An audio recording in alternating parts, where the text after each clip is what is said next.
وعلى آل سيدنا محمد كما ينبغي أن يصلى عليه. اللهم صل على سيدنا محمد وعلى آل سيدنا محمد حتى لا يبقى شيء من الصلاة عليه.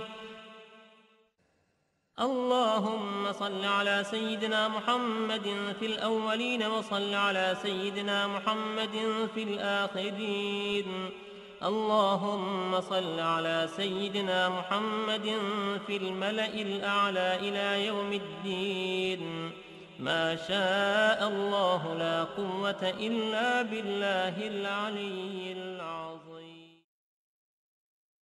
وأسألك اللهم بالأسماء التي دعاك بها سيدنا آدم عليه السلام، وبالأسماء التي دعاك بها سيدنا نوح عليه السلام، وبالأسماء التي دعاك بها سيدنا هود عليه السلام، وبالأسماء التي دعاك بها سيدنا إبراهيم عليه السلام، وبالأسماء التي دعاك بها سيدنا صالح عليه السلام، وبالأسماء التي دعاك بها سيدنا يونس عليه السلام، وبالأسماء التي دعاك بها سيدنا أيوب عليه السلام، وبالأسماء التي دعاك بها سيدنا يعقوب عليه السلام، وبالأسماء التي دعاك بها سيدنا يوسف عليه السلام،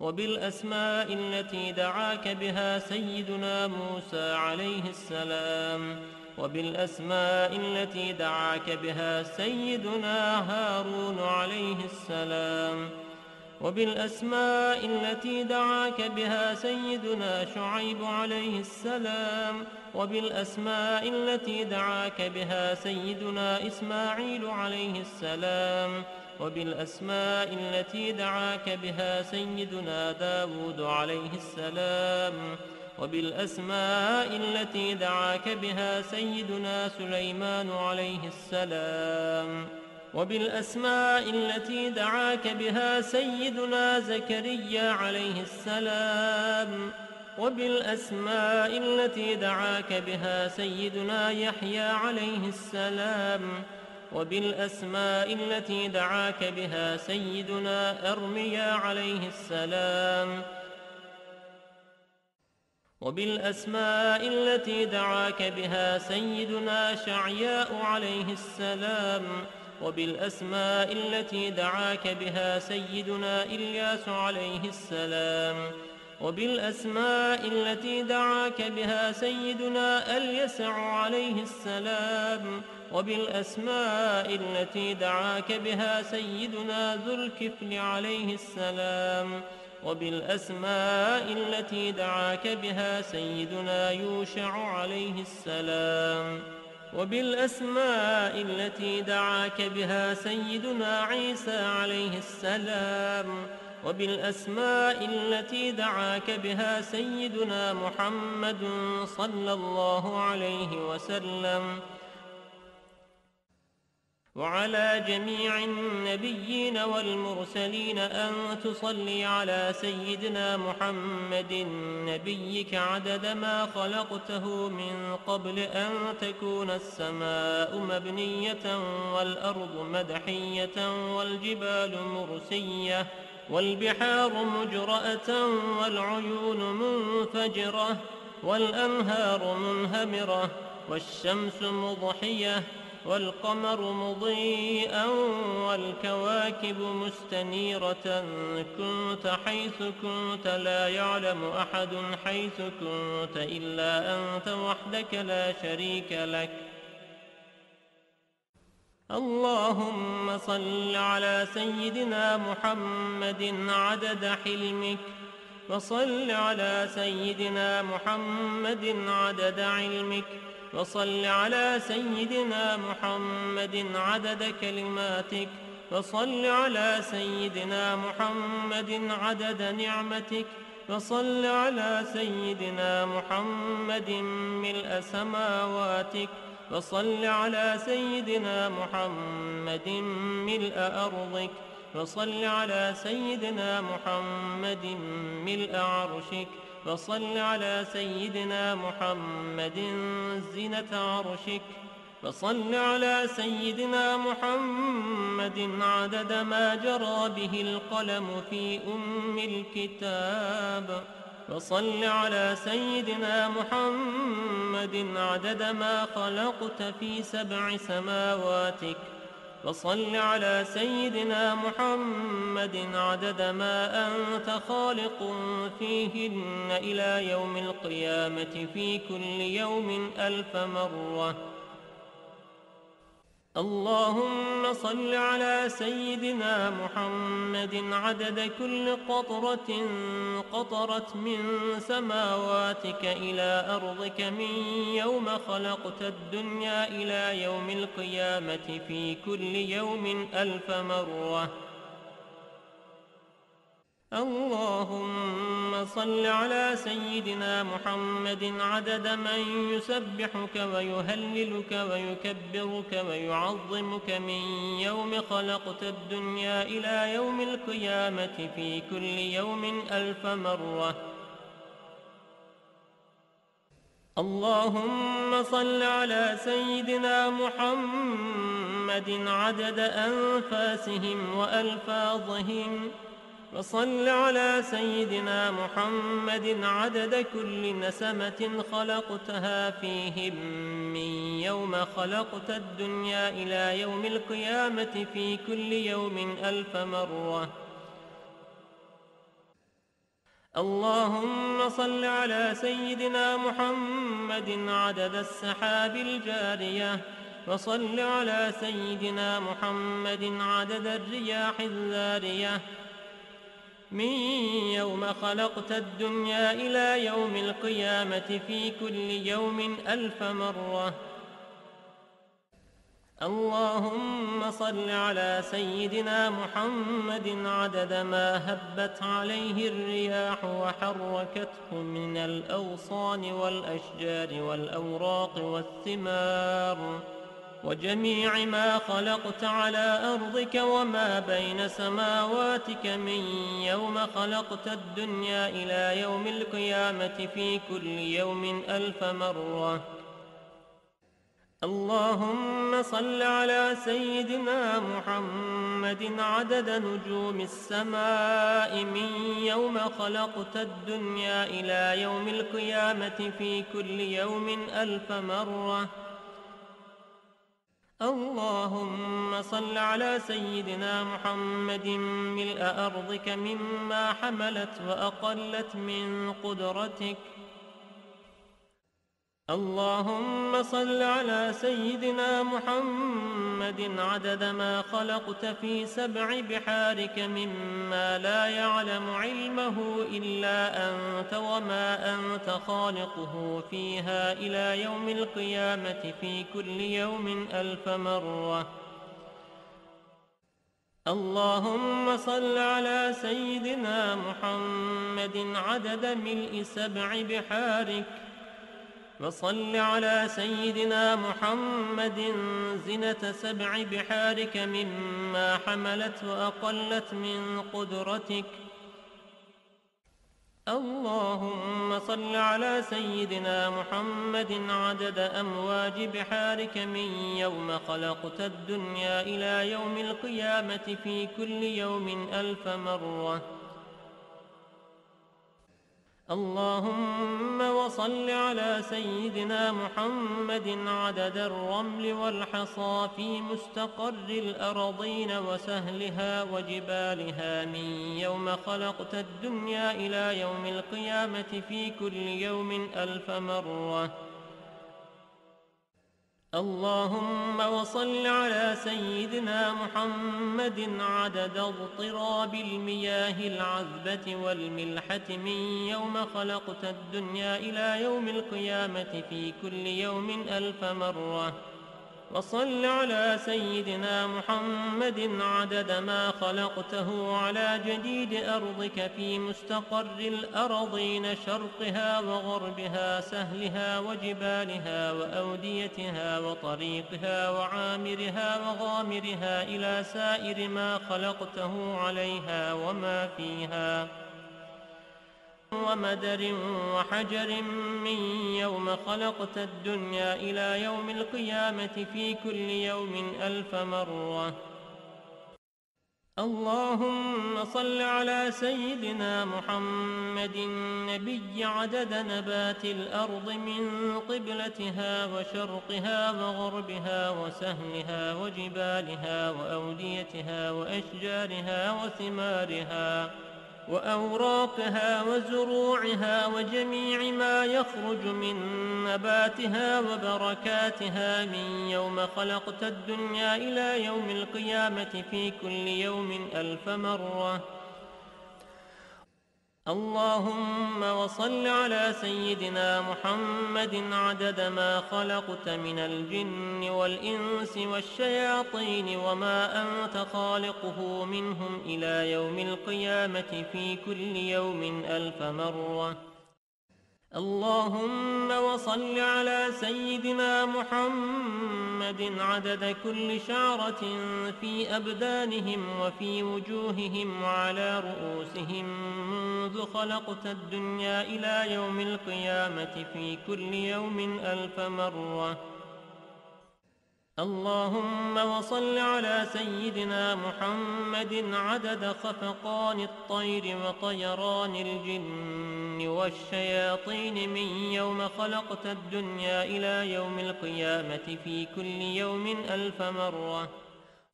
اللهم وصل على سيدنا محمد عدد كل بهيمة خلقتها على جديد أرضك من صغير أو كبير في مشارق الأرض ومغاربها من إنسها وجنها ومما لا يعلم علمه إلا أنت من يوم خلقت الدنيا إلى يوم القيامة في كل يوم 1000 مرة. اللهم وصل على سيدنا محمد عدد خطاهم على وجه الأرض من يوم خلقت الدنيا إلى يوم القيامة في كل يوم 1000 مرة. اللهم وصل على سيدنا محمد عدد من يصلي عليه وصل على سيدنا محمد عدد من لم يصل عليه وصل على سيدنا محمد عدد القطر والمطر والنبات وصل على سيدنا محمد عدد كل شيء. اللهم وصل على سيدنا محمد في الليل إذا يغشى وصل على سيدنا محمد في النهار إذا تجلى وصل على سيدنا محمد في الآخرة والأولى وصل على سيدنا محمد شابا زكيا وصل على سيدنا محمد كهلا مرضيا وصل على سيدنا محمد منذ كان في المهد صبيا وصل على سيدنا محمد حتى لا يبقى من الصلاة شيء. اللهم وأعط سيدنا محمدا المقام المحمود الذي وعدته.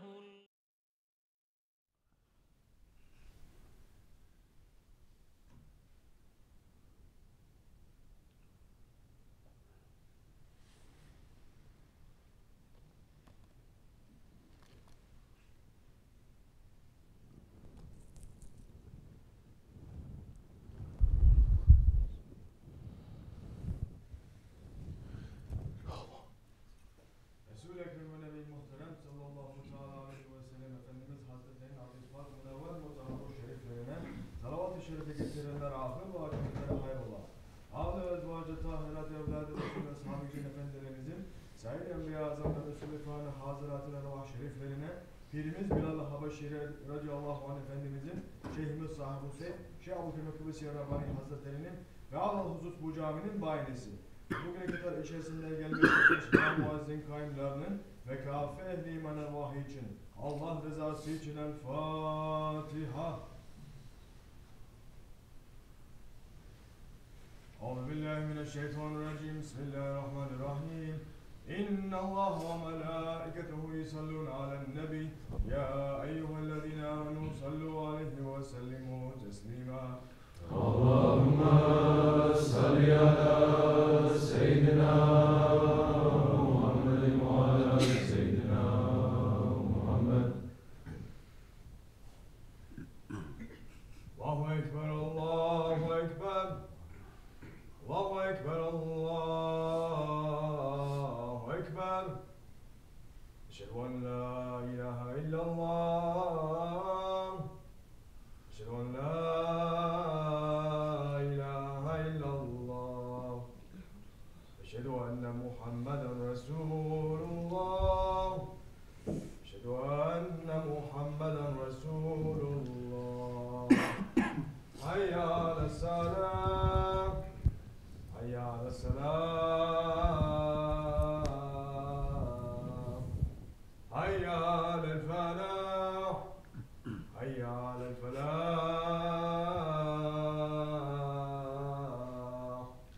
الله أكبر الله أكبر لا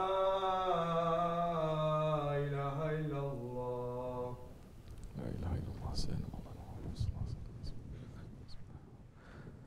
Elhamdülillah, elhamdülillah, elhamdülillahi Rabbil alemin. Vessalatu vesselamu ala Resulina Muhammedin ve ala alihi ve sahbihi ecmain.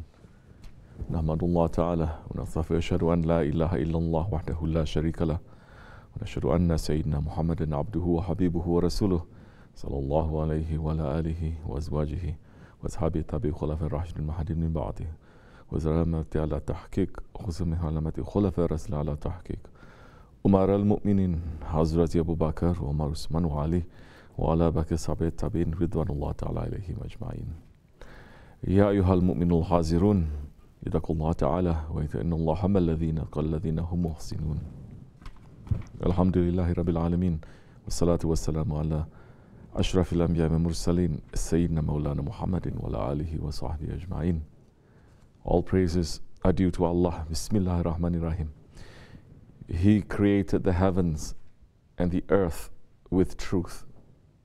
He wraps the night over the day and wraps the day over the night. He has subjected the sun and the moon to his law. Each one follows a course for a time appointed. Isn't he the mighty, the forgiver? He created you all from a single person, then created, of like nature, his mate. And he sent down for you 8 head of cattle in pairs. He makes you in the wombs of your mothers in stages, one after another, in 3 veils of darkness.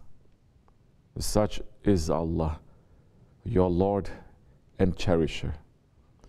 To him belongs all dominion. There is no Allah except him. How then are you turned away? If you are thankless, truly Allah is independent of you, but he does not like thanklessness from his servants. If you are grateful, he is pleased with you. No bearer of burdens can bear the burden of another. In the end, to your Lord is your return, when he will tell you the truth of all you did in this life, for he knows well all that is in the hearts of man. Sadaqallahu al-Azim. And may all peace and blessings be upon our Master Sayyidina Muhammad alayhi salatu wassalam. Ya Allah, bless our Master Muhammad, the best of your prophets, most noble of your pure friends, Imam of your awliya, the seal of your prophets, the beloved of the Lord of the worlds, the witness of the messengers, the intercessor for all the sinners, the master of all the sons of Adam, he whose mention is raised among the near angels, the bringer of good tidings, the warner, the light-giving lamp, the truthful, trustworthy one, the clear guide, the clear truth, the compassionate, the merciful, the guide to the straight path, to whom you gave the 7 Mathani, and the mighty Quran, the Prophet of mercy, the guide of the Ummah, the first from whom the earth will slip so that he enters the garden. He who is supported by our Master Jibril and our Master Mikael, the news of whom was given in the Torah and Gospel, the chosen, the selected, the elect, Hazrat Abul Qasim Muhammad ibn Abdullah ibn Abdul Muttalib ibn Hashim, sallallahu alayhi wa sallam. And may peace and blessings be upon his noble family and blessed companions, especially upon the four Khulafa Rashidin, Hazrat Abu Bakr Siddiq, Hazrat Umar al-Faruq, Hazrat Osman al-Ghani, and Hazrat Ali al-Murtaza, and all those who follow them until the last day. Ya ayyuhal mu'minun, O believers, alhamdulillah, that we are still in the month of Rabiul Awal, that we are still in the days of the Mawlid of our Holy Prophet ﷺ. O believers, we should not celebrate Mawlid according to our ego. Don't celebrate Mawlid in a way to copy the unbelievers. Celebrate Mawlid in the way that it has been celebrated for over 1400 years by the Sahabi and the Tabi'in and the Awliya and the Salihin.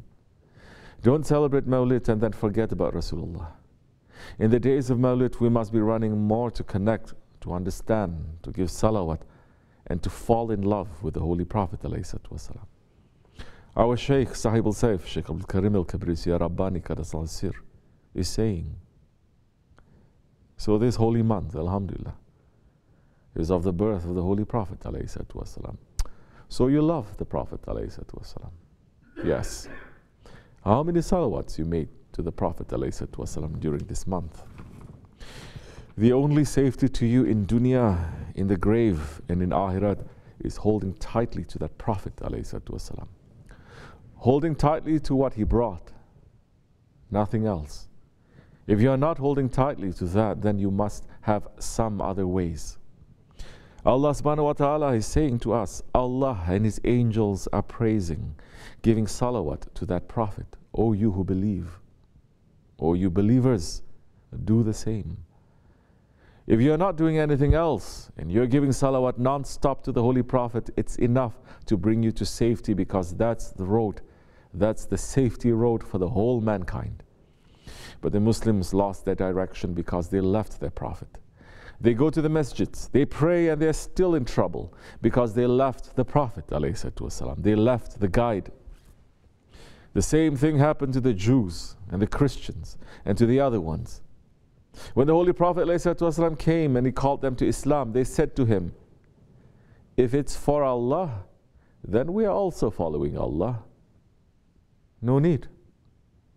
Then ayat came saying, say to them, Ya Muhammad, if they are sincere with their love to Allah, then they must love and obey you for Allah to love them. If you are sincere with the love of the Holy Prophet ﷺ, then you must run to those who are going to bring us closer to the Prophet, because you only know the name of him. You don't give enough salawat to the Prophet ﷺ daily to be known in his presence. And the majority of the people today believe that he's dead. It is impossible for you to find way that way. The awliya Allah, they speak the truth, and they speak the truth that needs to be said in their time and in their place. In the Akhir Zaman, in the Akhir of the Akhir Zaman, these words of Sahib al-Saif, they are the truth.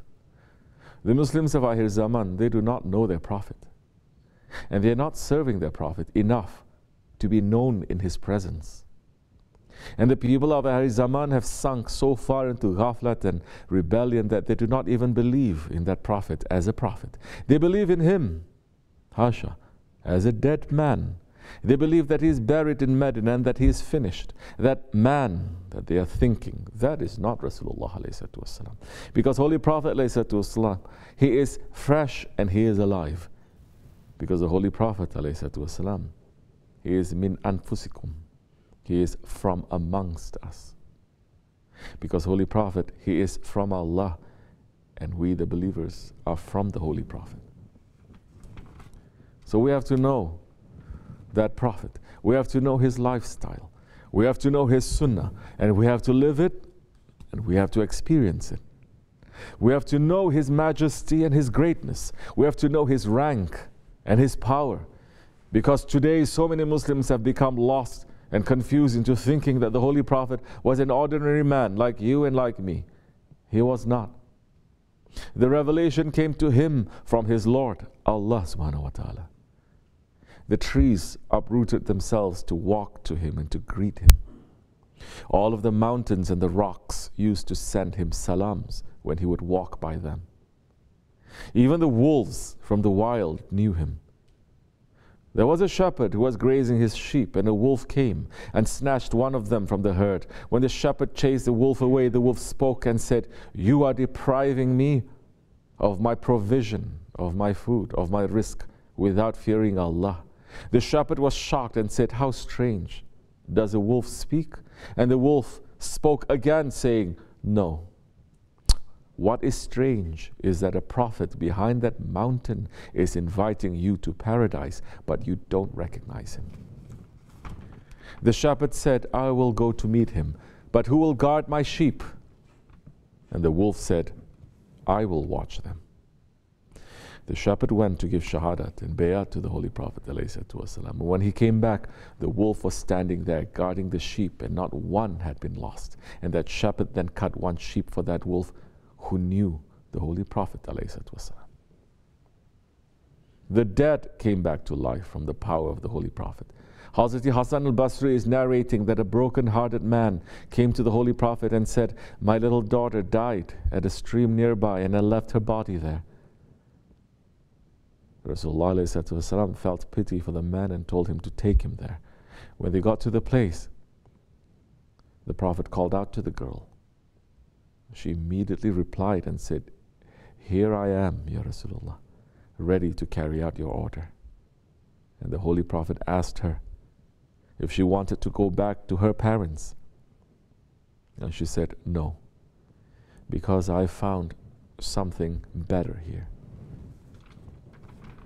And that is why Imam al-Busri is saying in the Burda Sharif, talking about the greatness of Rasulullah, if the power of his miracles match the greatness of his rank, then just the mere mention of his name would give life to dead bones.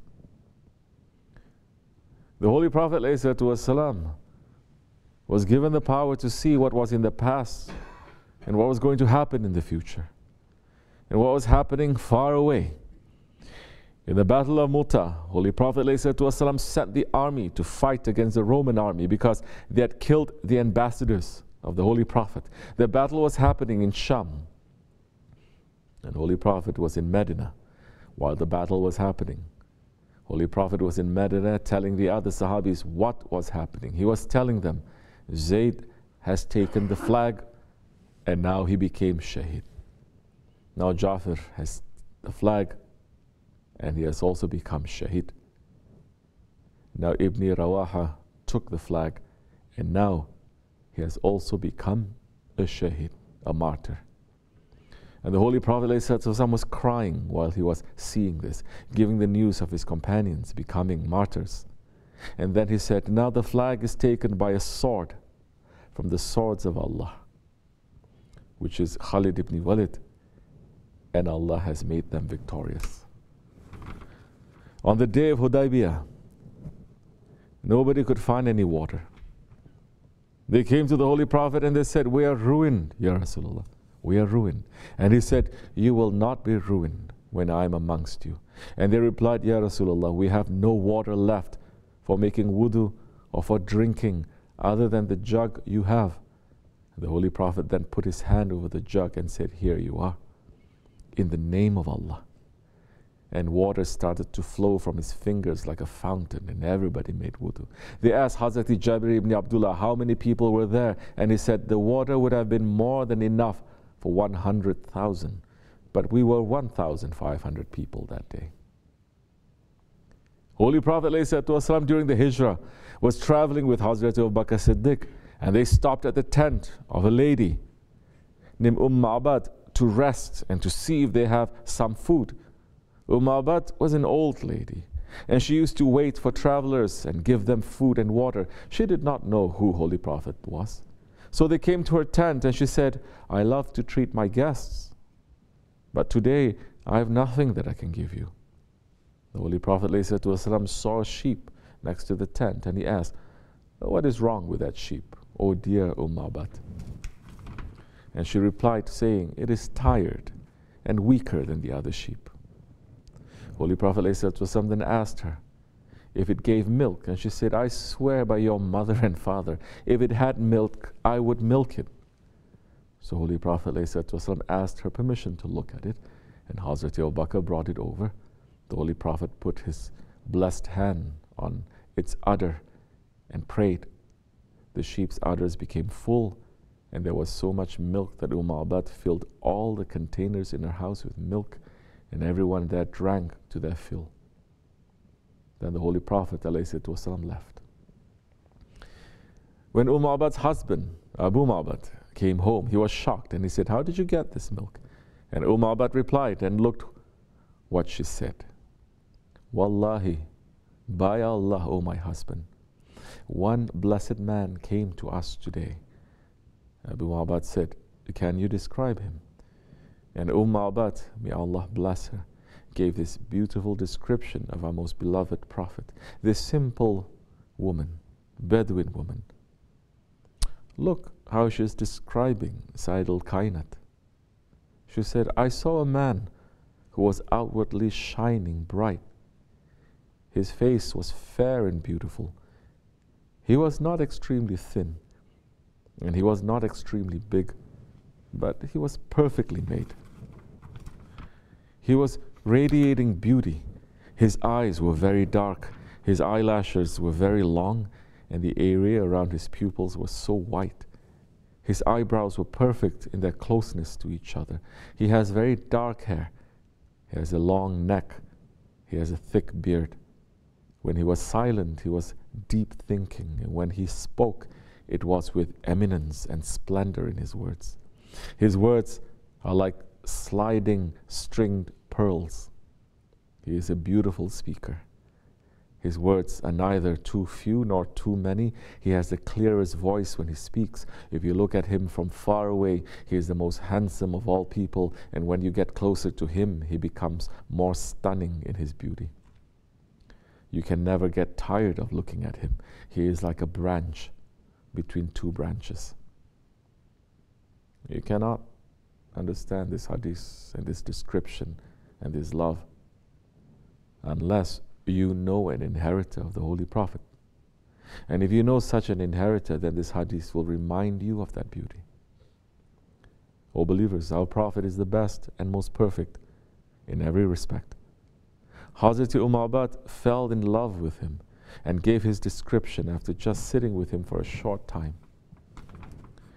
Our Holy Prophet ﷺ is the one that Allah subhanahu wa ta'ala loves and honors. Our Prophet is the one that Allah created the universes for him. Our Holy Prophet is more beautiful than anything in creation. Hazrat Jabir is saying, once I saw Rasulullah ﷺ in the night with a full moon. He was wearing red Yemeni clothes. Sometimes I looked at the moon and sometimes I looked at him. And then I realized that he was more handsome, more beautiful, and more shining than the moon. We have to love that Holy Prophet. We have to love him more than anything. He is saying very simply, none of you will have faith until he loves me more than his father, his children, and all of mankind. These examples, these miracles, these descriptions, they are just the beginning point of that love. Because hearing and reading the miracles and descriptions of the Holy Prophet ﷺ's beauty, it is not the same as knowing him. It is like he walked by and we are still smelling his perfume, but it is not the same as seeing his face and looking at him. We can read all of his descriptions and know all of his miracles and know every incident in his life, but if we are not serving him and being part of his work, then we cannot dare to claim that we love him. Sahib al-Sayf is saying, the religion spread in the world not with miracles, but with one man, the Habibullah, the beloved of Allah. Yes, he is Allah's Prophet, but he was one person, one man.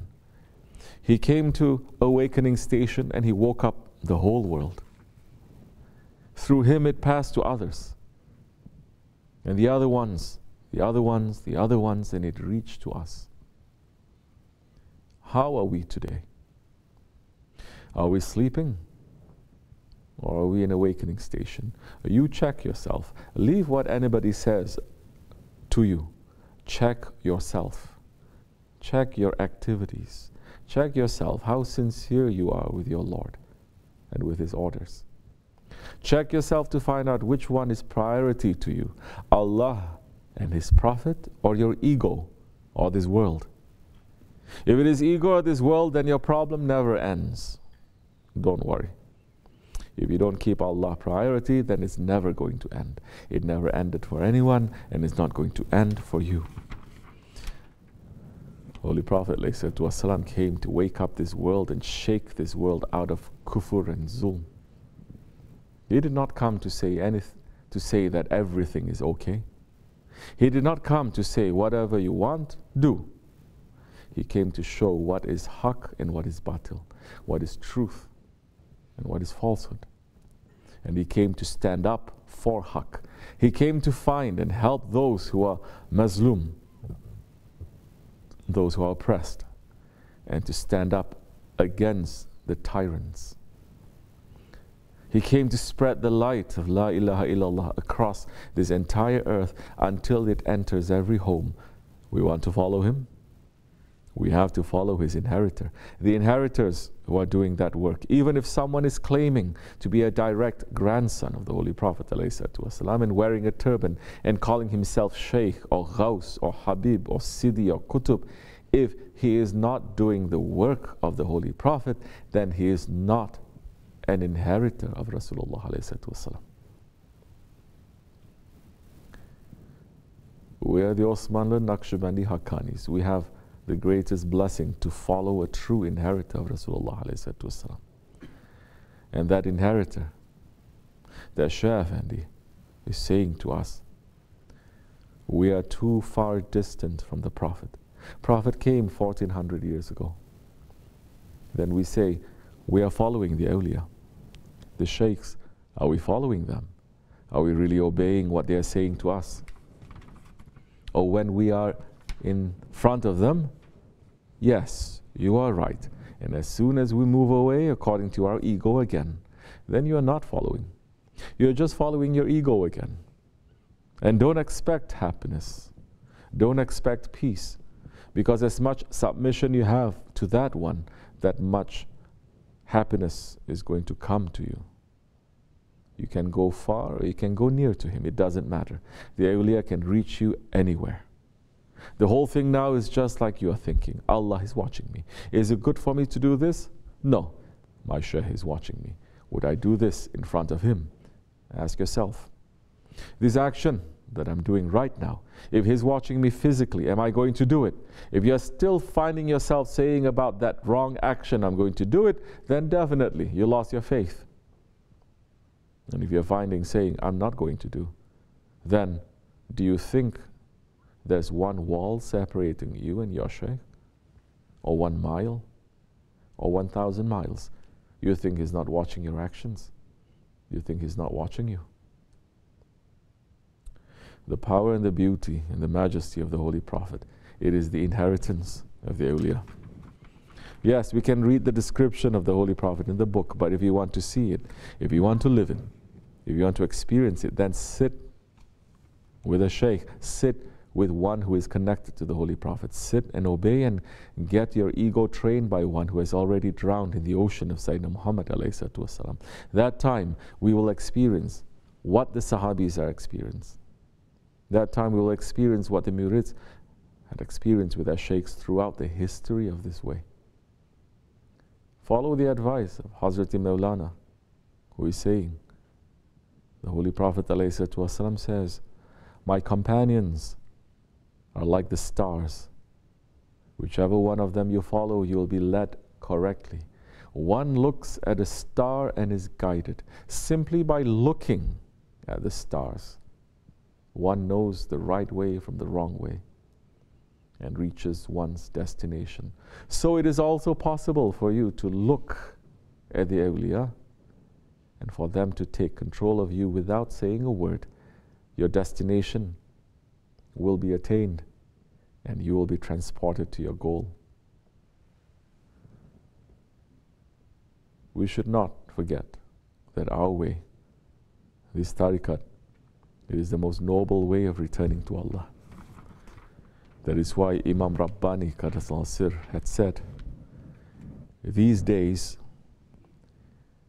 the attainment of the greatest treasure, these days, in order to get the greatest treasure, it comes from turning toward and having sincerity with this beautiful tariqat of the Nakshibendi masters. What cannot be accomplished by strict training and striving can be granted in this way with a single moment of sohbat, because the end has been inserted into the beginning of the tariqat of the Khwajagan.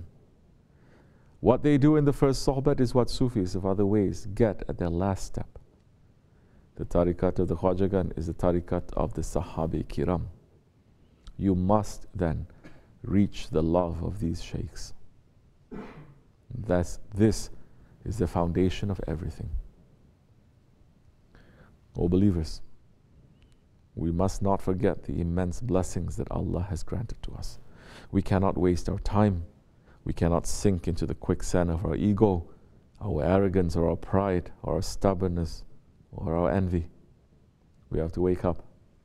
We have to stand up, and we have to run to be of service to our Shaykh, who himself is in the service of Rasulullah alayhi wasallam. That is the way to safety, and that is the way to return to Allah. Amin. Astaghfirullah. Astaghfirullah. Astaghfirullah al-azim al-azim. La ilaha illa huwa al-hayyul qayyum wa atubu ilayh.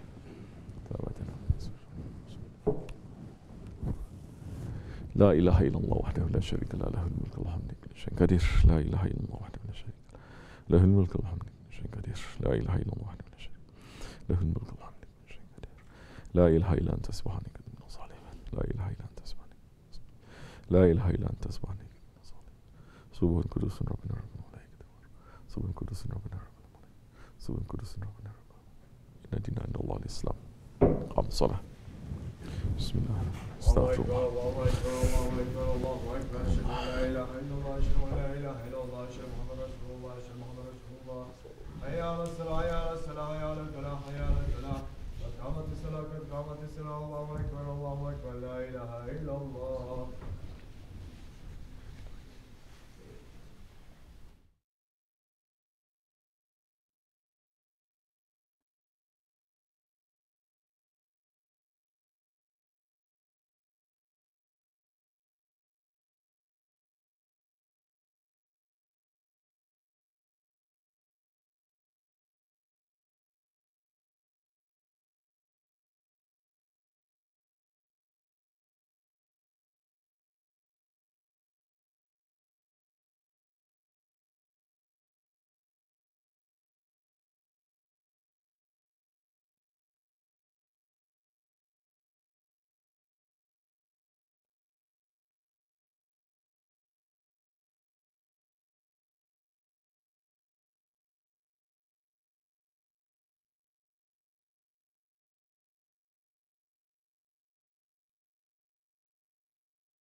وإلهكم إله واحد لا إله إلا هو الرحمن الرحيم الله لا إله إلا هو الحي القيوم.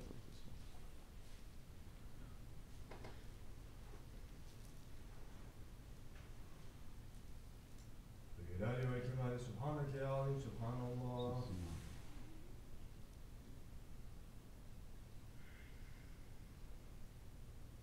علامة الإسلام وشرف الإيمان دائما الحمد لله.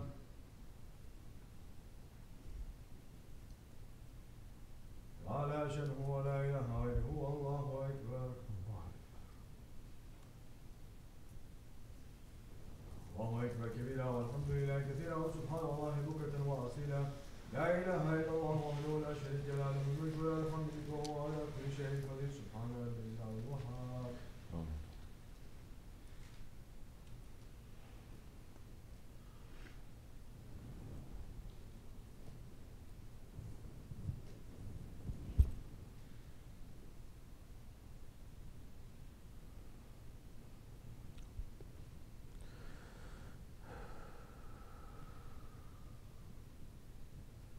والحمد لله رب العالمين. الفاتحة. أعوذ بالله من الشيطان الرجيم بسم الله الرحمن الرحيم. آمن الرسول بما أنزل إليه من ربه والمؤمنون كلنا آمن بالله وملائكته وكتبه ورسله لا نفرق بين أحد من رسله وقالوا سمعنا وأطعنا غفرانك ربنا وإليك المصير. لا يكلف الله نفسا إلا وسعها لها ما كسبت وعليها ما اكتسبت. ربنا لا تؤاخذنا إن نسينا وأخطأنا. ربنا ولا تحمل علينا إصرا كما حملته على الذين من قبلنا. ربنا ولا تحملنا ما لا طاقة لنا به. واعف عنا واغفر لنا وارحمنا أنت مولانا فانصرنا على القوم الكافرين. آمنا بالله صدق الله العظيم. بسم الله الرحمن الرحيم. قل هو الله أحد الله الصمد لم يلد ولم يولد ولم يكن له كفوا أحد. الله أكبر. بسم الله الرحمن الرحيم. قل هو الله أحد الله الصمد لم يلد ولم يولد ولم يكن له كفوا أحد. الله أكبر. بسم الله الرحمن الرحيم. قل هو الله أحد الله الصمد لم يلد ولم يولد ولم يكن له كفوا أحد. الله أكبر. بسم الله الرحمن الرحيم. أعوذ برب الفلق من شر ما خلق ومن شر غاسق إذا وقب ومن شر النفاثات في العقد ومن شر حاسد إذا حسد. الله أكبر. بسم الله الرحمن الرحيم. قل أعوذ برب الناس ملك الناس إله الناس من شر الوسواس الخناس الذي يوسوس في صدور الناس من الجنة والناس. الله أكبر. لا إله إلا الله لا إله إلا الله لا إله إلا الله لا إله إلا الله لا إله إلا الله لا إله إلا الله لا إله إلا الله لا إله إلا الله لا إله إلا الله. لا إله إلا الله سيدنا مولانا محمد رسول الله صلى الله تعالى عليه وآله وصحبه وسلم.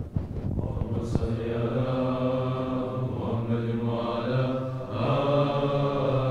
آل محمد وسلم. اللهم صل على محمد وعلى آل محمد وسلم. اللهم صل على محمد وعلى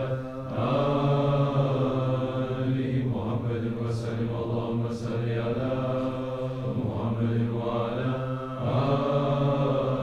آل محمد وسلم. اللهم صل على محمد وعلى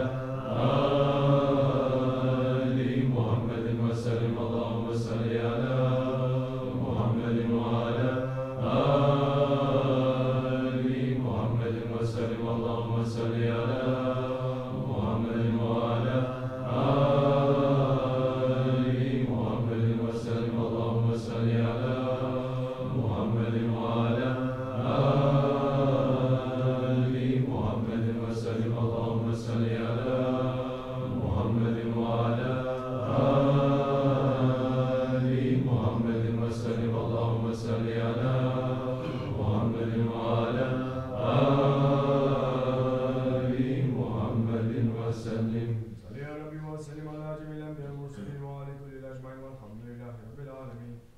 أشرف العالمين يا سيدنا محمد صلوات على أفضل العالمين يا سيدنا محمد صلوات على أكمل العالمين يا سيدنا محمد صلوات صلوات الله تعالى على ملائكته وأنبيائه ورسله وجميع الخلق على محمد وعلى آل محمد عليه وآله السلام ورحمة الله تعالى وبركاته رضي الله تبارك وتعالى عن سادتنا أصحاب رسولنا أجمعين وعن تابعين بهم بسلامة المجتهدين الماضين وعلماء المتقين وأولياء الصالحين ومشايخنا فضلك الأكشمل عليا قدس الله تعالى وهو زكي ونور الله تعالى بحق المباركة وعلى الله تعالى بركاتهم وفياتهم دائما والحمد لله رب العالمين. الفاتحة.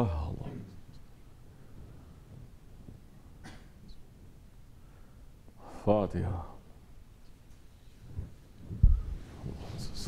اللهم صل على سيدنا محمد النبي الأمي وعلى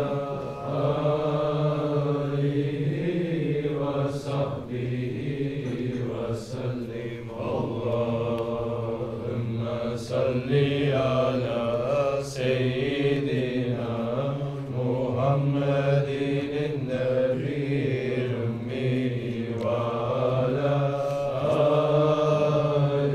آله وصحبه وسلم. اللهم صل على سيدنا محمد النبي الأمي وعلى وصحبه وسلم. اللهم صل على سيدنا محمد النبي الأمي وعلى آله وصحبه وسلم. الله أكبر الله أكبر لا إله إلا الله والله أكبر. الله أكبر ولله الحمد. الله أكبر الله أكبر لا إله إلا الله والله أكبر. الله أكبر ولله الحمد. الله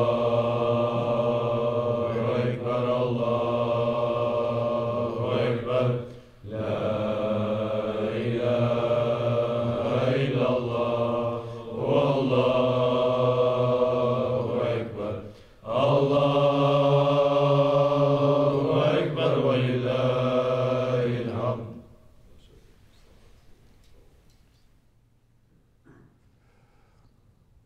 الفاتحة. Biz Osmanlıyız. Biz Osmanlıyız. Pek şanlıyız. Pek şanlıyız. Tekbir. Allahu Ekber. Tekbir. Allahu Ekber. Tekbir. Allahu Ekber. Alillahilhamd. Selamun Aleyküm. Cuma Mubarak. Alhamdulillah. If there's something anyone wants to say, feel free, inshallah. Say something that is going to give benefit to you and to others, or else keep silent. These days, silence, it is become a worship. Because every time people speak, they interfere, it's only confusion that is coming out. To be silent, it is like a worship. Prophet ﷺ is saying the sleep of the tyrant is a worship. People have become tyrants these days when they are sleeping, meaning that they are inactive. When they are not interfering and they're just being nice and easy, that time it is better than if they're trying to do something good. It is a worship. Inshallah, may Allah pull us out from that category of tyrants and fitna makers, inshallah. May Allah bring down the tyrants and the fitna makers of this time. Al-Fatiha. Assalamu alaikum. Sit, feel free, inshallah.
Bismillah ar-Rahman. Holy Prophet ﷺ is saying, Islam will be divided into 73 different groups. Listen very carefully. He's saying Islam will be divided into 73 different groups. He said this 1400 years ago. And he says 72 of them, they're going to be wrong. They're going to lead you to the hellfire. Only one is correct. He said Christianity is going to be divided into 72 groups. There is one group that is correct. 71 groups is wrong. Judaism is going to be divided into 71 groups. 70 wrong, one group that is right. Islam, now the Muslims, meaning, there is no exception. There's no exception. Islam is not saying just because you're a Muslim, then you're exceptional. No. Just because you're a Muslim, now you're going to go to paradise, you're saved. No. If it is, why Allah subhanahu wa ta'ala is saying, oh believers, believe? If you already believe, why is Allah subhanahu wa ta'ala saying, believers, you have to believe? Why are we repeating our shahadat over and over again? So Islam is going to be divided into 73 different groups. One group is correct. The 72, they are wrong. They're going to the hellfire. He did not say, alayhi salatu wasalam, Islam will be divided into 73 groups, and all the groups are going to be accepted. It's okay. Like today's majority scholars, they're saying. Whatever group, let's come together. Let's unite. Prophet did not say that. Sahaba Kiram did not do that. Hazrat Abu Bakr, Umar, Usman and Ali, especially in the first few years, they went to great hardship and a lot of bloodshed to make sure that the Islam stays in this one group that is on Sirat al-Mustaqim. Not two, not three, because there were so many other Muslim groups in those times too. There were so many Muslim groups in the time of Hazrat Abu Bakr Siddiq, in time of Hazrat Umar, time of Hazrat Ali, time of Hazrat Usman, so many different kinds of Muslim groups. Like this or like that, it changes. Not only Aqidah, practice too. They change. But they say no, only one group has to continue.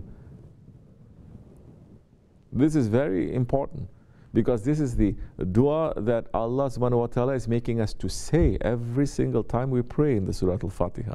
Keep us on the Sirat al-Mustaqim. Keep us on the straight path.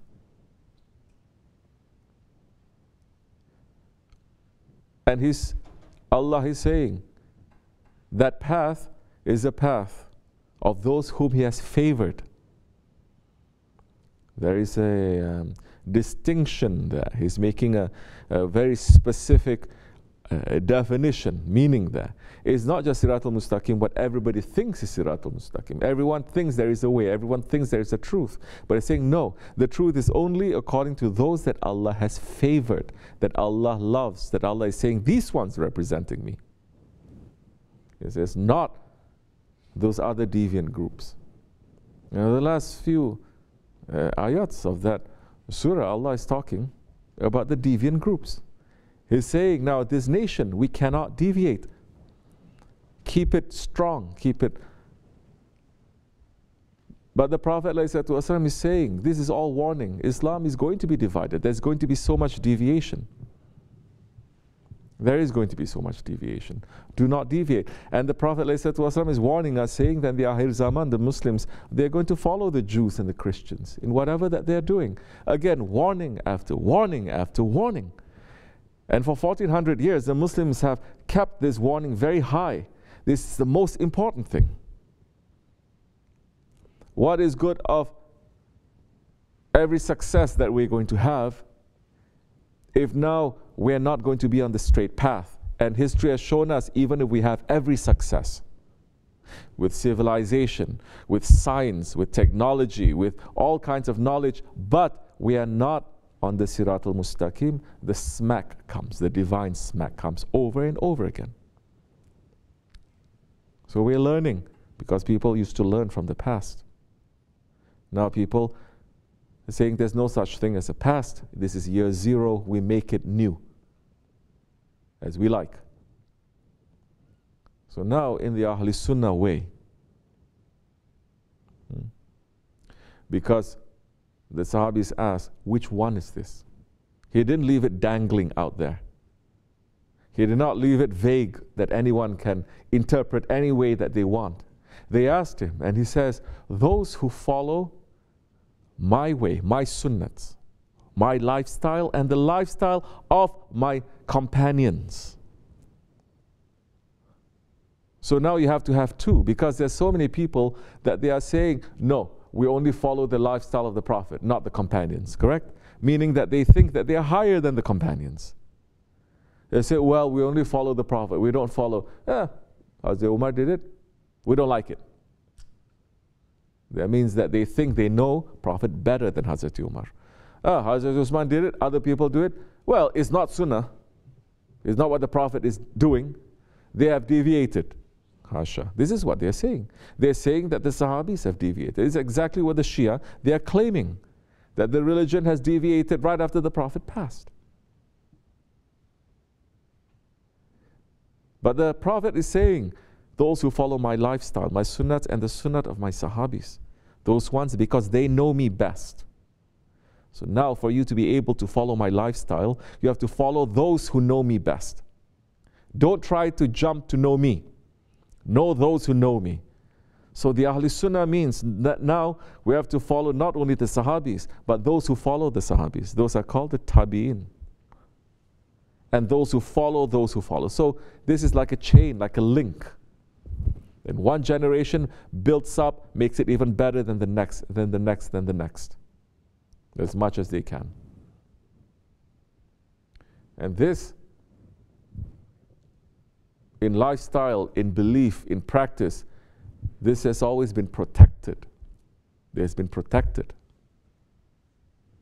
Other people, you don't think 1400 years, they're not weird kind Muslims coming in to do weird stuff? Of course there were. But it's always been protected. Saying that this is to the point that they're now protectors of the Shariat. Even if it is coming from mysticism, from tariqat, they say this is going to confuse people, it's going to cause confusion. Even if it's true, this is going to cause confusion, we must put a veil there. We must keep it hidden. We must put it down there. Because it's majority, they're going to get confused by this. Which is why when Mansur al-Halaj, Halaj Mansur, he's saying those words.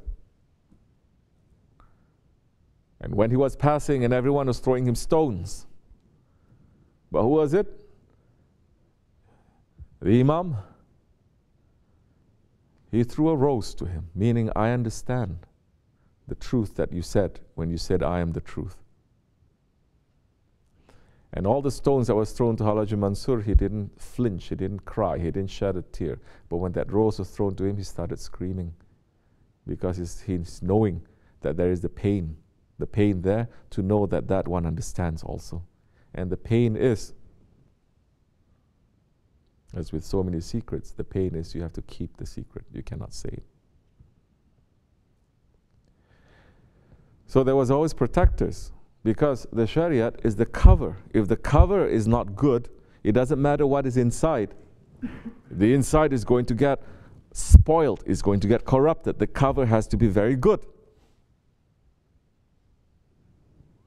So once you start messing around with the cover, inside is rotten, the cover, everything is gone now. So, in Ahl Sunnah way, this is what is called Ahl Sunnah, the traditions of the Prophet and those who follow the Prophet, alayhi wasalam. In the Ahl Sunnah way now, there is a very important principle. We derive our rulings from what? From the Quran, from the Hadith. What else we derive it from? Very important. The third one is consensus, ijma. That means what the majority of who? People? No, majority of the scholars, those who have knowledge.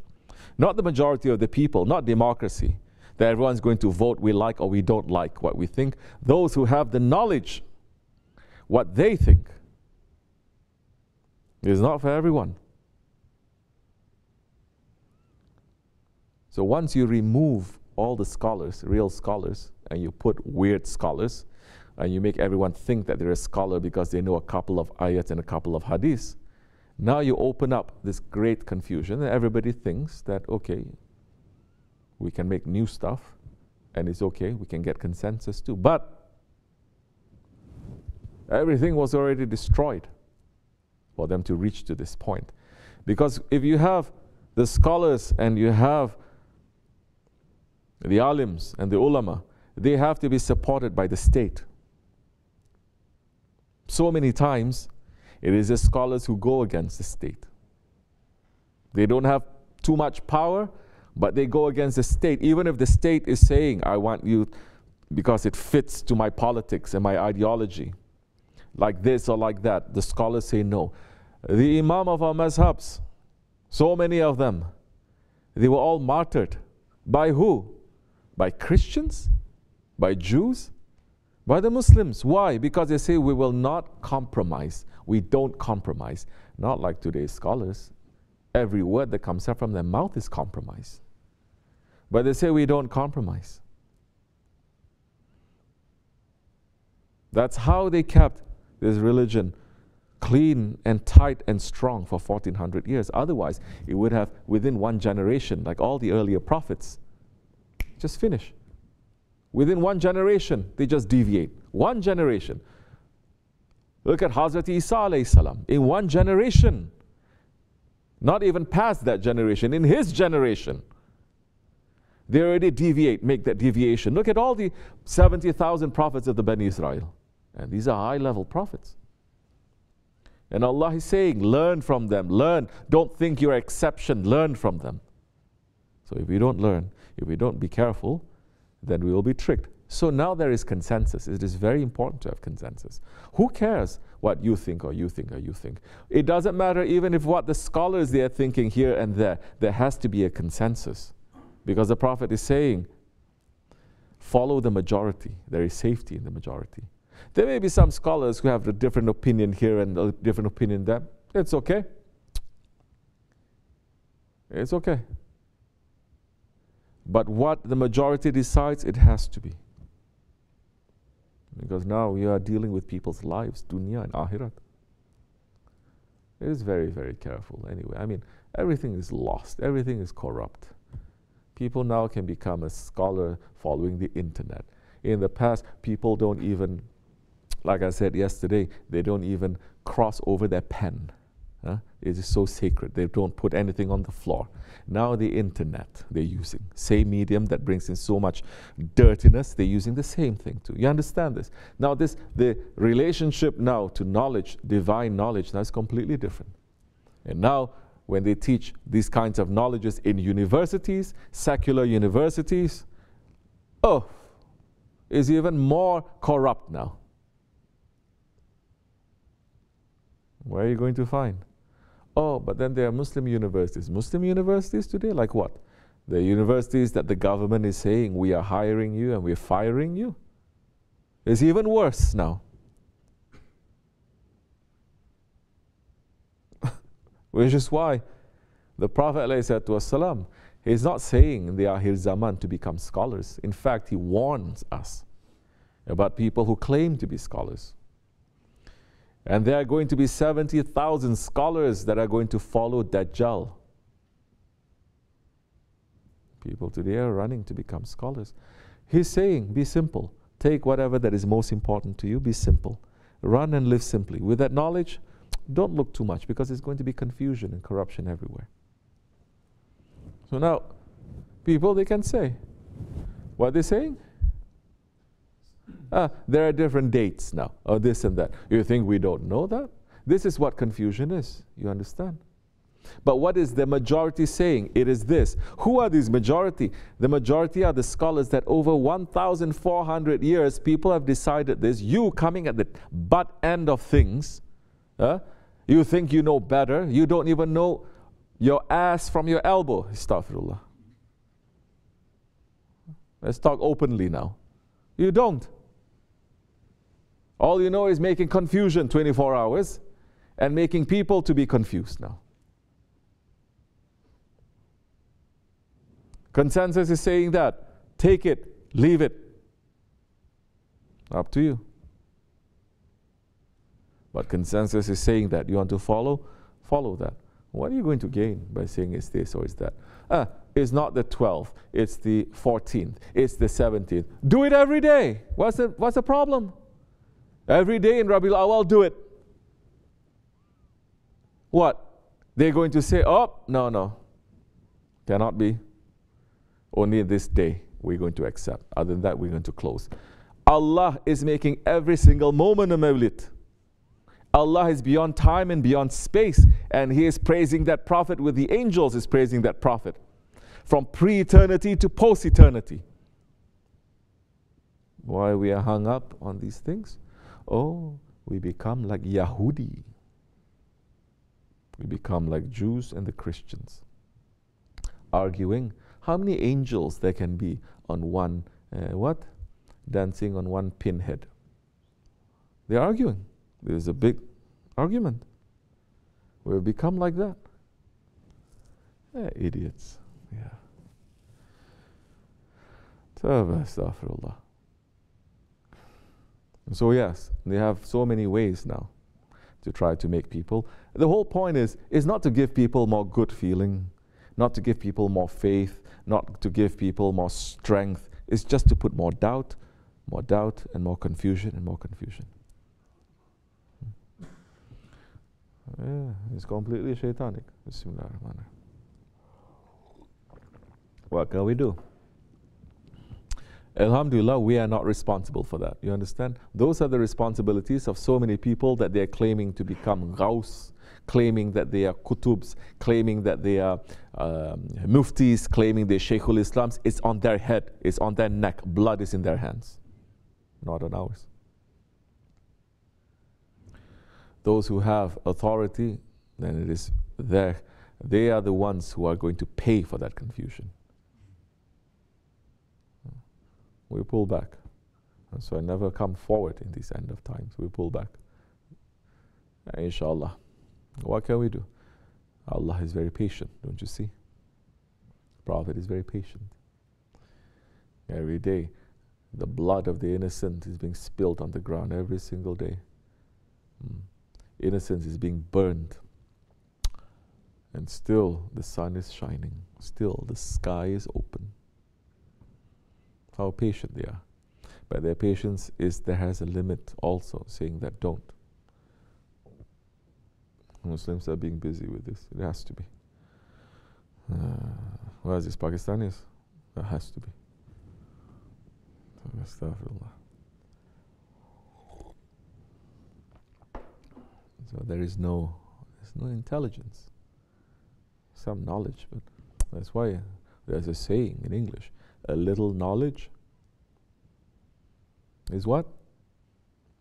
You know this? A dangerous thing. A little knowledge is a dangerous thing. I was young, I was like, what does that mean? A little knowledge is good. It's better than no knowledge. Little knowledge. But I said, no, a little knowledge is a dangerous thing. Because those who are not having the complete vision and understanding, and they have no authority, then whatever little thing they have, they're going to make so much confusion. May Allah pull us away from that confusion, inshallah. For us to be busy. May Allah forgive me and bless you. Fatiha.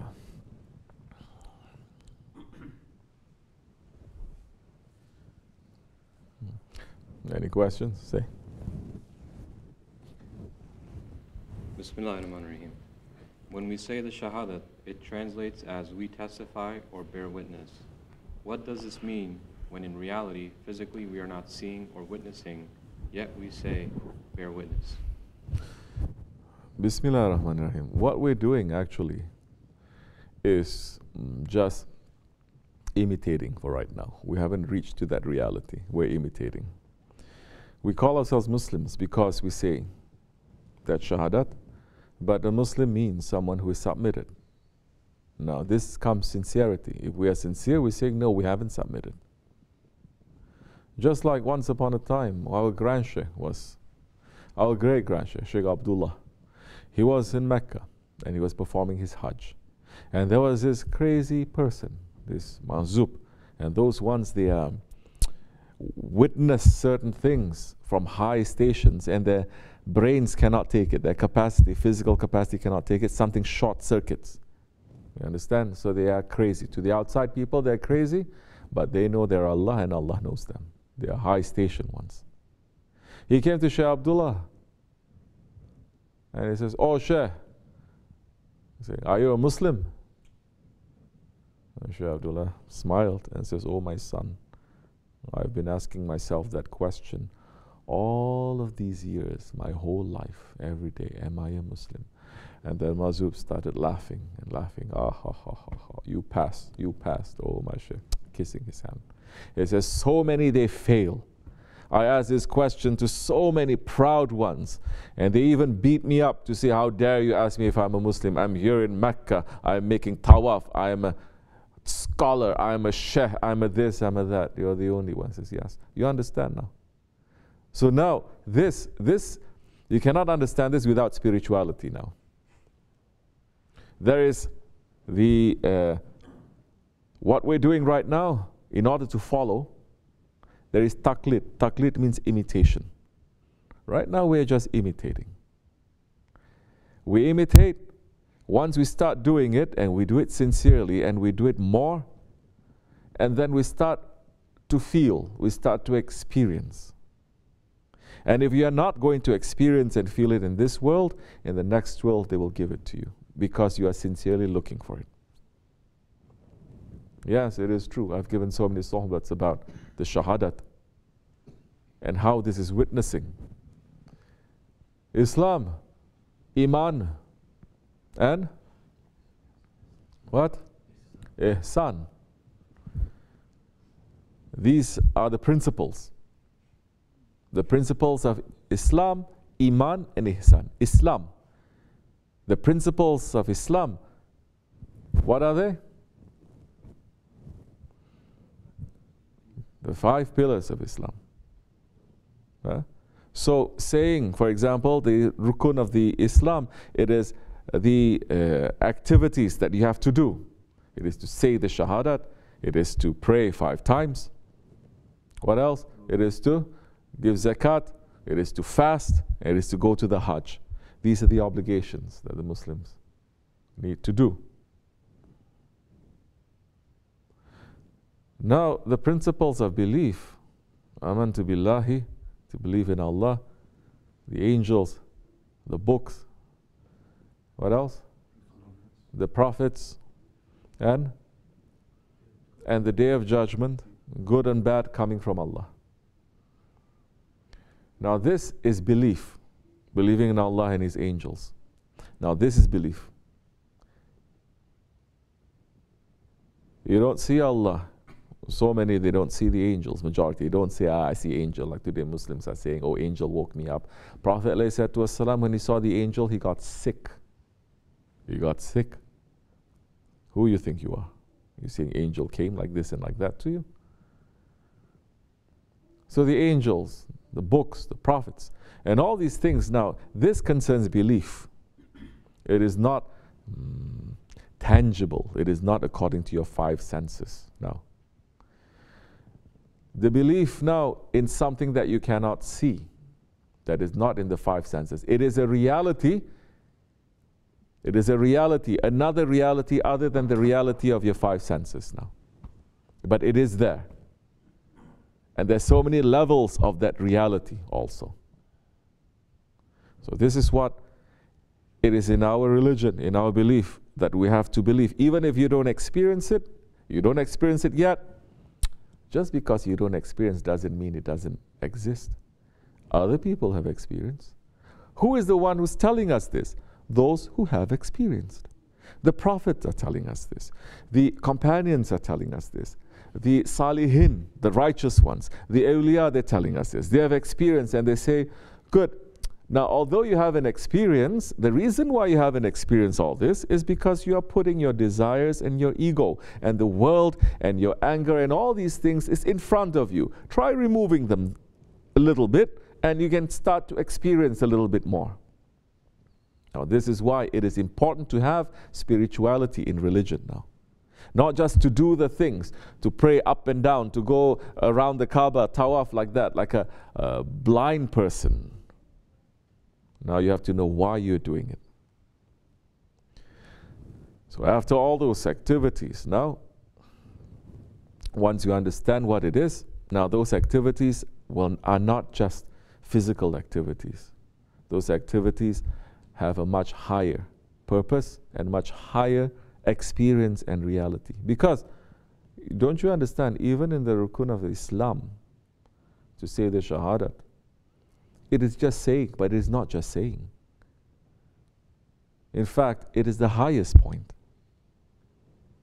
to say the shahadat. There are 73 branches in Islam. The highest is to say La ilaha illallah. And this is what Sufism and Tariqat is concentrating on. The meaning, not just to say there is no deity except for Allah, but it is to experience that. But first, before you experience Allah, the kalima, the sentence, the ayat there is La ilaha illallah. La, no ilah, no deity except for Allah. So unless you are witnessing that you are saying no, you are denying, you are killing, you are putting aside all other ilahs, you will not be able to know Allah. You will not be able to. This is what Tariqat, especially Nakshibendi Tariqat, is concentrating on. Other Tariqats, they may concentrate on Allah. You understand? But we are concentrating on La ilaha. So,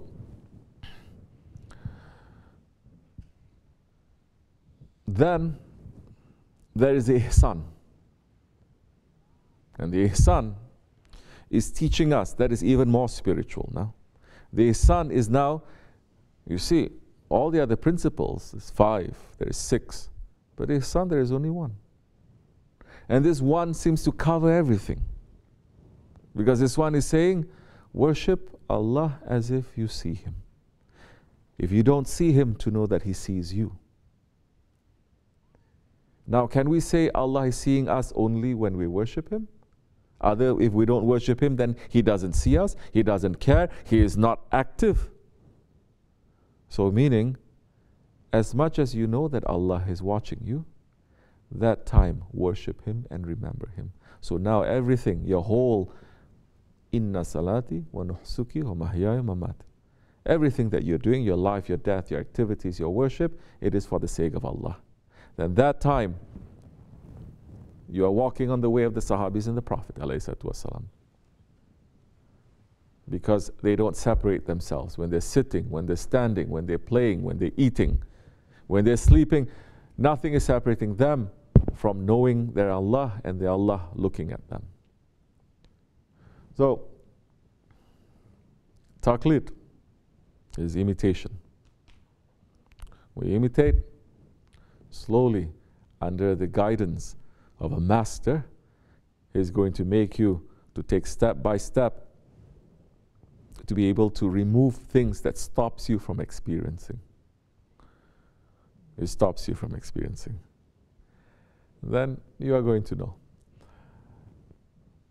One thing we have to ask. People say, I want to testify, I want to bear witness, I want to see, I want to witness. Then I'm going to ask, you don't even know what you're saying. Because I will ask you, why do you want to witness? If you witness, then what? If you cannot answer, you say you witness, and then what? If you cannot have a good answer to this question, then you must go back and you must try to understand what is the reason that you want to witness to. Because that witnessing has a lot of responsibility. Are you able to carry it? May Allah make us to become sincere, inshallah. Fatiha.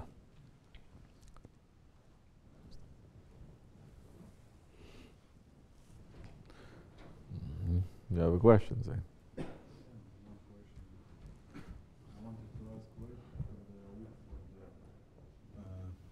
I don't know how to say first steps, like for prayers, for text, Okay. where I could start to learn the... Good. I'm going to get someone to speak to you, okay, and to give you something easy for you to learn. You're going to learn the most important things first, okay? It's pretty easy, inshallah, not to worry. Try to get, Atul is here, try to get Masud to speak to him, inshallah, and give something. Here, Ashka, what else we have? Give the dessert. What is that, pizza? Why are you giving pizza? It must be Ahmad's. Where is Abbas? He's here now. Oof. What is that?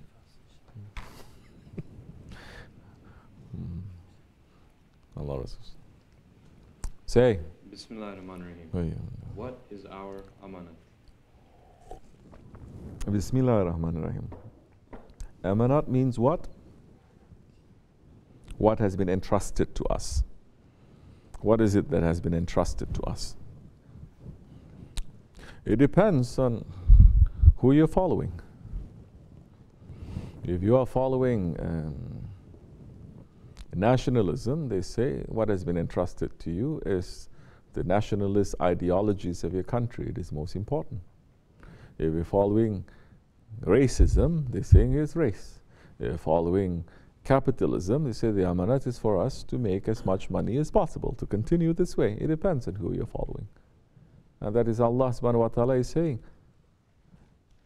say this, keep us on the siratul mustaqim, the sirat, the way of those whom you have favored. Not those ones and not those other ones. So our amanat, if you're asking me, what is the trust that is given to me, to our Jamaat, following our Shaykh? We have to look first, what is the amanat? Who are we following? We're following the Holy Prophet ﷺ. What is the amanat that is given to him? We're Naksibendis, no? When Holy Prophet ﷺ, when he left Mecca with Hazrat Abu Bakr Siddiq, and they stopped over in the cave of Thawr, which was out of the way for them. If their whole idea was to go away from those ones who are running after them to kill them, it is the wrong move to make. So they went to the cave of Thawr because there was something there that was very important that had to happen. And it was in that cave that Allah subhanahu wa ta'ala then showed the Holy Prophet ﷺ the high station of his best friend, Hazrat Abu Bakr Siddiq. Everything that is given to the Prophet is saying, I pour it to the heart of Abu Bakr Siddiq. And that was a time when the first Nakshibendi zikr was held in that cave. And there was a call for all the sheikhs from that time until the Day of Judgment, for all the spirits and the souls to come, with all the murids to come. So we were all there, making that zikr. And Allah subhanahu wa ta'ala showed the Holy Prophet the Ummah. And the Holy Prophet looked and he was very happy because it was the biggest and it was most beautiful compared to all the earlier nations. And the one he was watching and he was feeling very happy that Ummah became black and became very ugly. And he started crying. And Allah then said, this is your amanat, this is your trust, this is your job. That Ummah, you have to return them to me as pure and as beautiful as I created them. This is your work. And the Holy Prophet ﷺ is saying, Ya Rabbi, I'm asking for your help. This is a great task that I cannot do by myself. And then Allah subhanahu wa ta'ala then says, don't worry, this is what is given to you. All the Naqshbandi sheikhs, and in this order, and all the murids, they are there to help you now. to return the ummah into Allah's presence in the way that Allah has created, in ahsani taqwim, in the most perfect form.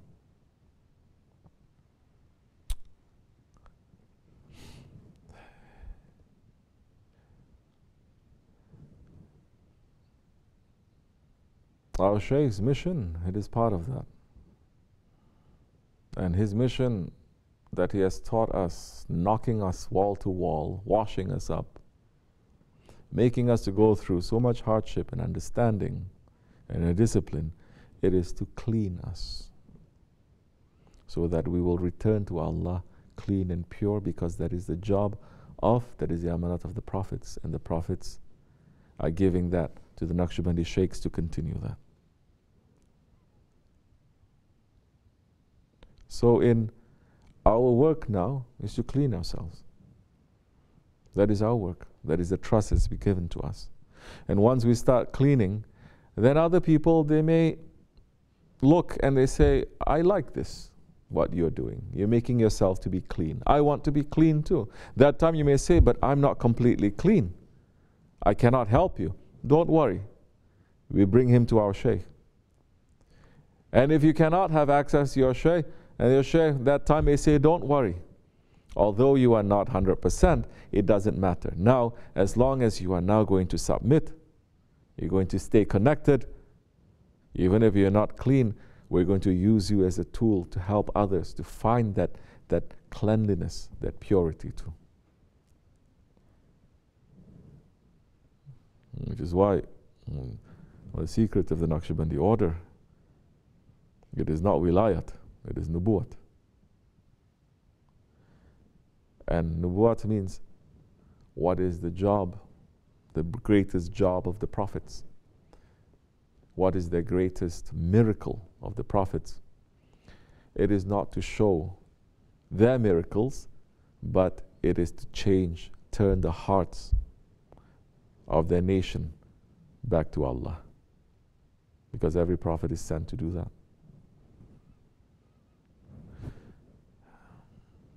May Allah accept it, inshallah. Al-Fatiha. Amen. This much is enough.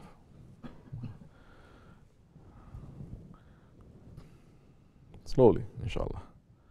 We are not claiming to be anything. We are, Allah knows we are weak ones, we are dirty ones, but we should not give in. We should continue to fight to our ego, because fighting against that makes us to become clean. You may get tired, you may get beaten sometimes. It's okay, rest a little bit, then get up. Don't be lazy and don't be in ghafla to allow that to pull you down. That's how you may find help coming from every direction. May Allah bless our Prophet and our Grand Shaykh and our Shaykh, inshallah. May their feet always be on our necks. Al-Fatiha. Amen. Assalamu alaikum wa rahmatullah. Drink your